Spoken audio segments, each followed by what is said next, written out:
আসসালামু আলাইকুম ওরহমতুল্লাহি তাআলা ওয়া বারাকাতুহু ওয়া মাগফিরাহ। দেশ এবং প্রবাস থেকে যারা দেখছেন সকলকে জানাচ্ছি আন্তরিক মোবারকবাদ ও অভিনন্দন। সুপ্রিয় দর্শক, আজকের আলোচনার বিষয় হলো কালিমা নিয়ে।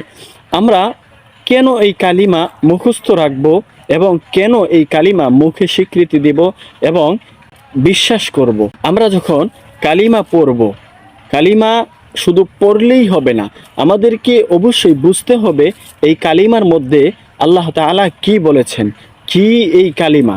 কালিমা আমাদের কেন দরকার, কালিমা আমরা কেন পড়ব, কি জন্য পড়ব, এটা কি কাজে আসবে। দেখেন, আমরা দুনিয়াতে আসার পর প্রত্যেকটা মানুষ রূহ জগতে মুসলিম হিসাবে ছিল। দুনিয়াতে আসার পরেও সে মুসলিম ছিল, কিন্তু তার পিতামাতা, তার আত্মীয় স্বজন তাকে ওই রকমভাবে, যখন মুসলিম, কেউ মুসলমান, কেউ হিন্দু, কেউ বৌদ্ধ, কেউ খ্রিস্টান, তার গার্জিয়ান যখন, তার পিতামাতা যখন ওই লাইনে তাকে ধাবিত করে, তখন সে ওই লাইনে চলে যায়। সে মুসলমান থেকে ফারিগ হয়ে হিন্দু হয়ে যায়, তখন সে বৌদ্ধ হয়ে যায়, খ্রিস্টান হয়ে যায়। আসল কথা হলো, আমরা সবাই মুসলমান ছিলাম, আমরা সকলেই মুসলমান ছিলাম, কিন্তু এই দুনিয়ার তাসির আমাদেরকে দুনিয়াতে মুগ্ধ করে ফেলেছে। আমরা দুনিয়াতে আসার পর আমরা যে কি ছিলাম সেটা ভুলে গেছি। এজন্য আমাদেরকে কালিমা জানতে হবে, কালিমার স্বীকৃতি অবশ্যই দিতে হবে। আপনি যখন কালিমা পড়বেন, কালিমার আমল যখন আপনার ভিতরে থাকবে, আপনি যখন মুখস্থ রাখবেন বা এই বিষয়গুলি যখন আপনার মধ্যে থাকবে, তখন আপনাকে কেউ কখনো এই মুসলিম থেকে হিন্দু, খ্রিস্টান বা অন্য অন্য ধর্মের প্রতি আকৃষ্ট করতে পারবে না। আর এই কালিমা আল্লাহ রাব্বুল আলামিন প্যারা নবীজি সাল্লাল্লাহু তাআলা আলাইহি ওয়াসাল্লামকে দিয়েছেন। লা ইলাহা ইল্লাল্লাহু মুহাম্মাদুর রাসূলুল্লাহ সাল্লাল্লাহু তাআলা আলাইহি ওয়াসাল্লাম। এই কালিমা পড়লে আপনি ইমানদার হবেন, আর এই কালিমা যদি আপনি না পড়েন তাহলে আপনি কখনো ইমানদার হবেন না। আপনাকে ইমানদার হতে গেলে অবশ্যই আপনাকে কালিমা পড়তে হবে। এজন্য আমরা সকলেই চেষ্টা করব এই কালিমাকে যেন আমরা হৃদয়ে লালন করতে পারি, জবান দিয়ে স্বীকৃতি দিতে পারি। অনেক মানুষ আপনাকে বিভ্রান্ত করার জন্য বলবে এই কালিমা মুখস্থ করা লাগে না, আমরা তো এমনিতেই মুসলমান। ভাই, সে আপনাকে ধোঁকা দিচ্ছে।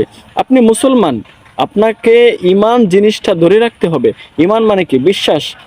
রসুলের প্রতি এবং আল্লাহর প্রতি বিশ্বাস যখন আপনি ধরে রাখবেন, তখন আপনি মুসলমান বা ইমানদার হিসাবে দাবিত হবেন।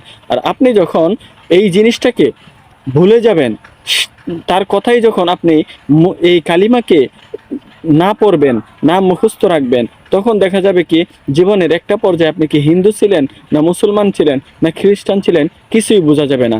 আপনি যখন মৃত্যুবরণ করবেন, অবশ্যই মৃত্যুবরণ করার সময় আপনাকে এই কালিমাটা জবান দিয়ে পড়তে হবে।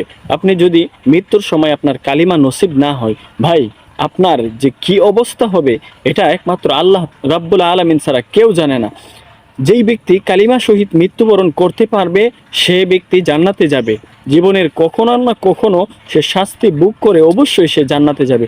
কিন্তু আপনি যখন কালিমা পড়তে পারবেন না, মরণের সময় যখন আপনার কালিমা নসিব না হবে, তখন আপনি জাহান্নামে অনন্তকাল আপনাকে জ্বলতে হবে, আপনি কখনো জান্নাতে যেতে পারবেন না। এই জন্য ভাইরা, ইমানের কালিমাকে অবশ্যই ধরে রাখতে হবে। আপনি, আমি সবাই চেষ্টা করব কালিমা মুখে স্বীকৃতি দিব এবং অন্তরে অন্তরে এই বিশ্বাস ধারণ করব। কালিমা হলো লা ইলাহা ইল্লাল্লাহু মুহাম্মাদুর রাসূলুল্লাহ সাল্লাল্লাহু তাআলা আলাইহি ওয়াসাল্লাম। 2 নম্বর কালিমা হলো আশহাদু আল্লা ইলাহা ইল্লাল্লাহু ওয়াহদাহু লা শারীকা লাহু ওয়া আশহাদু আন্না মুহাম্মাদান আবদুহু ওয়া রাসূলুহু সাল্লাল্লাহু তাআলা আলাইহি ওয়াসাল্লাম। আমরা এমনভাবে 6টি কালিমা আছে, অবশ্যই এই 6টি কালিমা মনে রাখার চেষ্টা করব এবং এই কালিমার প্রতি আমরা অবশ্যই বিশ্বাস রাখব। তাহলে আমরা ইমানদার অবস্থায় মৃত্যুবরণ করতে পারবো। ভালো থাকুন, সুস্থ থাকুন, এটাই সার্বক্ষণিক কামনা করছি।